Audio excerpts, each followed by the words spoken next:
54 రోజులు 108 రోజులు ఎవరి సౌకర్యము కొద్దీ వాళ్ళు వేసుకోవచ్చు. తప్పేమీ లేదు అందులో. నేను ఎన్ని రోజులే ఉండాలి అని, కాకపోతే 9 రోజులు మాత్రం ప్రత్యేకం కంపల్సరీగా ఉండాలి. గురుగారు, నాకు ఒక చిన్న డౌట్ ఏంటంటే, మనం ఏ దీక్షలో భవాని మాల లేకపోతే అయ్యప్ప మాల, హనుమాన్ మాల, ఏ దేవుని మనం అనుకొని మాల వేసుకున్నా ఆ టైంలో వాళ్ళు చెప్పులు వేసుకోరు. కానీ ఇక్కడ మనకి డిప్యూటీ సీఎం పవన్ కళ్యాణ్ గారు మాత్రం చెప్పులు వేసుకునే ఆ దేవుడికి కావాల్సిన సామాగ్రి కావచ్చు, ఇతర వస్తువులు కూడా ఆయన పట్టుకోవడం ముట్టుకోవడం జరుగుతుంది. మరి అది ఎంతవరకు కరెక్ట్, ఎలా చూడవచ్చు దాన్ని?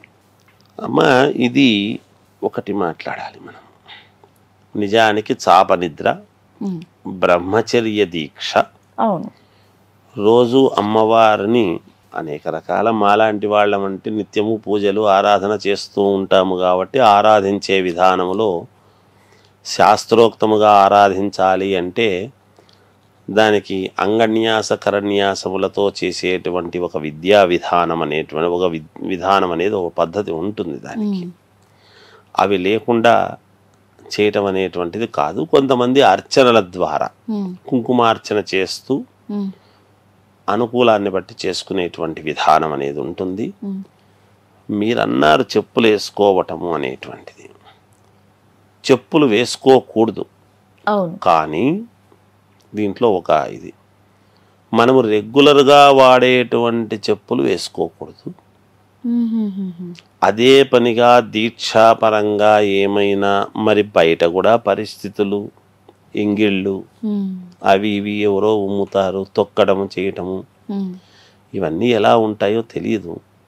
ఆయన డిప్యూటీ చీఫ్ మినిస్టర్ కాబట్టి బయట ఏదో తిరిగేటువంటి విధానాలు అవి నలుగురిలో వెళుతూ ఉన్నప్పుడు తిరగాలి, చెయ్యాలి అనేది ఉంటుంది. కాబట్టి దీక్షపరంగా దీక్ష ఉంటున్నారు అనుకుంటాను నేను. కానీ చెప్పులు మాత్రము మళ్ళీ వదిలిన తర్వాత అవి మళ్ళా ఇంటికి వెళ్ళిన తర్వాతనో లేదా ఆ పూజ చేస్తున్న సమయంలోనో మళ్ళీ దానికి యథావిధిగా స్నానము అనుష్ఠానము చేసుకొని మళ్ళీ దాని గురించి చేస్తుంటారని నాకున్న భావన. మరి అలాగే తొక్కుతూ పోతూ చేయటం అనేటువంటిది కూడా శరీరానికి కూడా ఆరోగ్యము అవసరము. భక్తి ఎంత అవసరమో ఆరోగ్యం కూడా అంతే అవసరము కదమ్మా. అందుకని ఏదో అవి ఇవి తొక్కి చేసి అపవిత్రమయ్యేటువంటి దానికంటే చెప్పులు, కొత్త చెప్పులు అదే పనిగా దాని గురించే అనేటువంటి ఒక ఇది వేసుకుంటూ పాతవి కాకుండా ఆ సందర్భం వరకు వేసుకొని దానిని పక్కకు పెట్టేసుకోవటం అనేటువంటి కూడా ఉండవచ్చునేమో అని నేను అనుకుంటున్నాను. అలా ఉంటే కూడా పర్వాలేదు. గురువుగారు, వారాహి దీక్ష అనేది సాంప్రదాయంగా ముందు నుంచే ఉందా, లేకపోతే ఈ డిప్యూటీ సీఎం పవన్ కళ్యాణ్ గారు ఇలా వారాహి ఒక రథం పెట్టారు కాబట్టి ఆ దీక్ష ఏమైనా కొనసాగించారా, లేకపోతే మొదలు పెట్టారా? అలా ఏమీ లేదమ్మా, మొదటి నుంచి కూడా ఉన్నది. అన్ని మొదటి నుంచి ఉన్నవే, ఇవేమి కొత్తగా ఉన్నవేమీ కాదు. కాకపోతే మనము ఏది పట్టించుకోలేదు. మామూలుగా సప్తమాతృకలు అనేటువంటివి ఈ రోజుది కాదు కదా, మనకు చరిత్ర ప్రామాణికం ఉన్నది కదా తల్లి మనకు. అందువల్ల అందరూ దేవతలు మొదటి నుంచి కూడా ఉన్నాయి.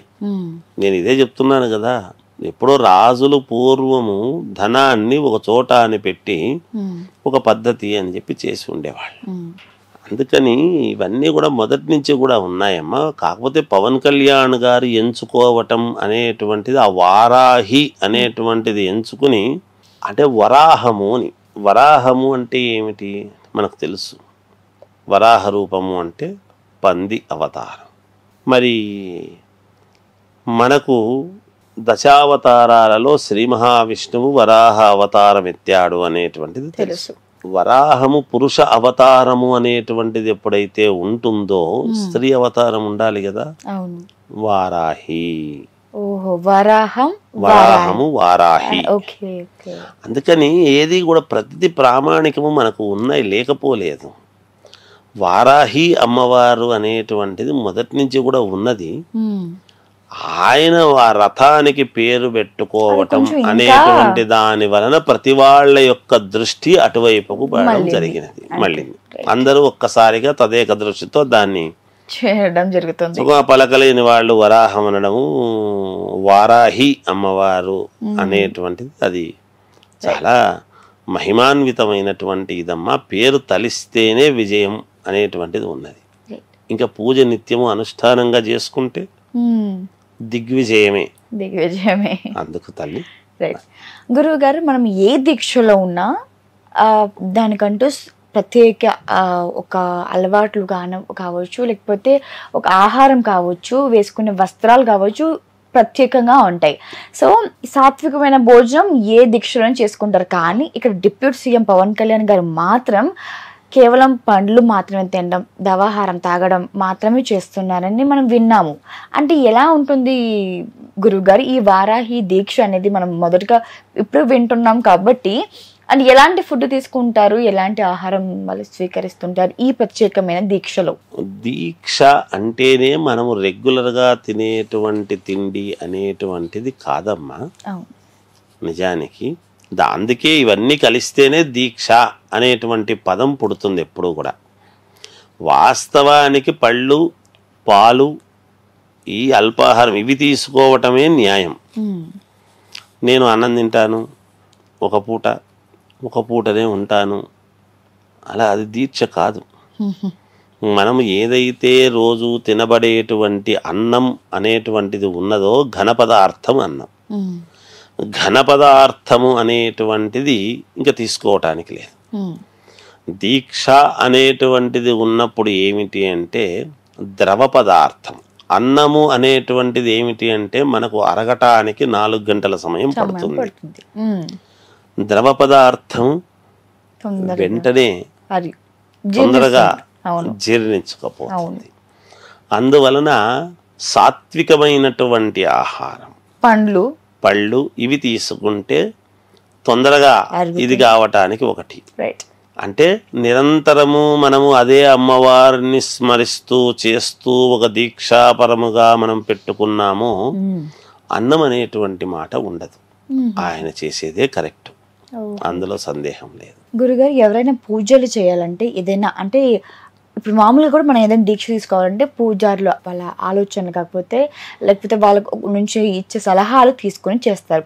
మరి ఈ దీక్ష ఇలా పవన్ కళ్యాణ్ గారు చేయడానికి గల కారణం ఎవరైనా సలహా తీసుకుని ఉంటారు అనుకుంటున్నారా, లేకపోతే ఆయన సొంతంగా అది మంచిది, వారాహి దీక్ష తీసుకుంటే కూడా అమ్మవారి ఆశీర్వాదం ఉంటుంది, మంచిదని తీసుకోవచ్చు అనుకుంటున్నారా? పవన్ కళ్యాణ్ గారికి మామూలుగా ఆయనకు పుస్తక పరిశోధన అనేటువంటిది జన్మతహా వచ్చిన అలవాటు. ఎవరినైనా ఒక దాంట్లో చదివినప్పుడు ఆయన ఏమిటి దీని గురించి అని ఆలోచన వచ్చినప్పుడు అడిగిండవచ్చును. అడగకపోయినా గ్రంథ పరిశోధన అనేటువంటిది, పుస్తక పరిశోధన అనేటువంటి జరిగినప్పుడు ఆయన చదువుకొని, ఈ రోజుల్లో ప్రతివి దొరుకుతున్నాయమ్మా అని దాని మీద ఇంట్రెస్ట్ అనేది ఉండాలి మనకు. సమాజంలో ఏమైందంటే పుస్తకాలు చదివే టైం లేదు. ఆ సమయం లేక మనం ఏదో వెళుతూ ఉంటారు చాలామంది. కానీ కొద్ది సమయమైనా ఒక పుస్తకము ఏమిటో దీని గురించి తెలుసుకోవాలి అనేటువంటి ఉత్సుకత, ఇంట్రెస్ట్, తాపత్రయం, దాని గురించి జిజ్ఞాస, కోరిక ఇవన్నీ ఉంటాయి ఒకదానికొకటి. ఇవన్నీ ఉన్నప్పుడు అసలు ఏమిటో తెలుసుకోవాలి అనేటువంటి తపన పుడుతుంది. ఆ తపనతో పరిశోధన చేసినప్పుడు ఏది ఔన్నత్యమైందో వెతుక్కొని ఆయన ఇది అని ఎంచుకున్నారని నా భావన. ఒకవేళ ఎలా ఉండాలి ఏమిటి అనేటువంటి శాస్త్రాల్లో ఇవన్నీ ఉంటాయి. ఎవరినైనా అడిగి తెలుసుకొని ఉండవచ్చును. మహనీయులు ఎవరో చెప్పుంటారు కూడా, చెప్పకపోయినా ఆయన తెలిసి ఉంటుంది అని నా భావన. వారాహి అమ్మవారికి క్షేత్రం ఏమైనా ఉంటుందా? ఈ దీక్షలో ఉన్నప్పుడు క్షేత్రానికి ఏమైనా వెళ్తారా గురువుగారు? అంటే లలితాంబిక అమ్మవారి యొక్క దేవాలయాలలో మామూలుగా ఎప్పుడైతే అమ్మవారు ఉంటుందో వారాహిది కూడా ఉంటుంది. వరాహ క్షేత్రము అనేటువంటివి ఉంటాయి, ఉండకుండా ఉండవు. అవే అమ్మవారిని ప్రధానముగా పూజించేటువంటి ఇది ఉంటుంది. క్షేత్రాలకు వెళ్ళే తీరాలి అనేటువంటిది ఏమీ లేదు తల్లి. ఇంట్లో మనము వారాహి అమ్మవారి యొక్క పటము ఒక విధానముగా పెట్టుకొని మనం ఆరాధన చేసుకున్నా కూడా చేసుకోవచ్చు. అలా క్షేత్రానికి వెళ్ళే తీరాలి, వెళితేనే అని, వెళ్ళకూడదు అనేది కాదు, వెళితే మంచిదే. వెళ్ళే అవకాశము లేనప్పుడు ఇంట్లో పటం పెట్టుకొని మనము ఒక పద్ధతిగా ఒక దీక్షగా ఉండి చేసుకోవటము కూడా ఔన్నత్యమే. అది కూడా దాన్ని కూడా ఆ శక్తి ఏమి వెళ్ళినా వెళ్ళకపోయినా అంతే ఉపయోగం ఉంటుంది, అందులో సందేహం ఏమీ లేదు. గురుగారు ప్రధానంగా ఈ వారాహి దీక్ష ఎవరు పడితే వారు చెయ్యరు, కేవలం అంటే అంటే కొంతమంది వరకు ఇది పుచ్చుకొని చెయ్యాలి అని ఒక దీక్షతో వాడిని ఈ దీక్ష పుచ్చుకున్న వాళ్ళు అంటే ఎలాంటి సలహాలతో తీసుకుంటారు, పూజారుల సలహాలతో ఏమైనా చేస్తారా గురుగారు? అలా ఎలాంటి వాళ్ళు ఈ దీక్ష చేస్తారు ప్రధానంగా? అమ్మా, మన దైవభక్తి అనేటువంటి ఉండేటువంటి వాళ్లకు అనేక రకాల దీక్షలు ఉన్నాయి. ఈ వారాహి అమ్మవారి దీక్ష చెయ్యాలి అని అనుకునేటప్పుడు ఇలాంటి వాళ్ళే చెయ్యాలి, ఇలాంటి వాళ్ళు చెయ్యకూడదు అనేటువంటిది ఏమీ లేదు. వాళ్ళ మనస్సు, వాళ్ళ కోరిక, తపన, శ్రద్ధ, ఆసక్తి ఇవన్నీ ఉన్నవాళ్ళు తప్పకుండా చేసుకోవచ్చు. వాటిల్లో ఆయన ప్రథముడు కాబట్టి ఆయన అనుకూలం కొద్దీ ఇప్పుడు పవన్ కళ్యాణ్ గారు చేసినారు.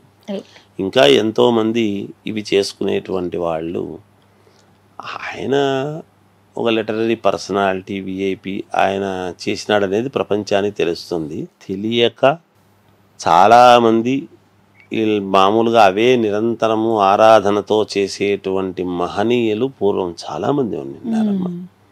అనేక రకాల దేవతలను ఆరాధన చేస్తూ చేసినటువంటి మహనీయులు ఉన్నారు కాబట్టే ఈ కాలములో ఇంకా ఇన్ని ఇబ్బందులు ఉండినా చేసినా ఎక్కడో ఒక చోట పుణ్యము అనేటువంటిది కొంతవరకు ఉందమ్మా.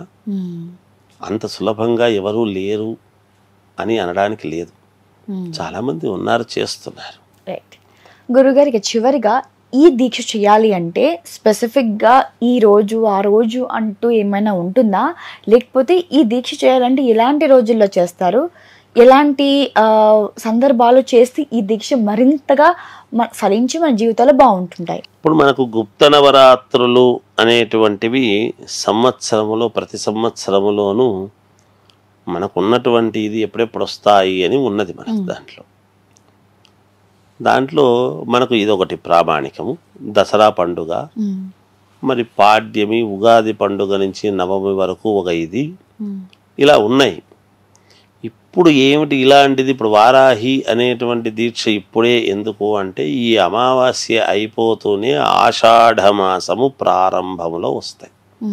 అందుకనే కదా నేను ఆషాఢ శుద్ధ ఏకాదశి, తొలి ఏకాదశి, ఇత్తనాల ఏకాదశి, మరి సర్వ ప్రపంచానికి అన్నము ఆధారమైనటువంటి రైతుకు పండుగ, రైతుల పండుగ అని వచ్చేది అందుకనే. అప్పుడు ఇత్తనాలు వేయటం, మనకు మళ్ళీ దసరా, మనం మళ్ళీ సంక్రాంతి పండుగకు రైతులు ఇంటికి తెచ్చుకుంటారు ధాన్యాన్ని. ఇక్కడ దక్షిణాయనము కూడా ఈ మాసంలోనే ప్రారంభమవుతుంది, ఆషాఢ మాసంలోనే అనేది మనం గమనించాలి. ఉత్తరాయణము పూర్తి అయి దక్షిణాయనం ప్రారంభమవుతున్నది. అందుకని ఇప్పుడు ఈ పాడ్యమి నుంచి నవమి వరకు వేసుకుంటే గుప్త నవరాత్రులు కాబట్టి ఈ సమయము చాలా కీలకం.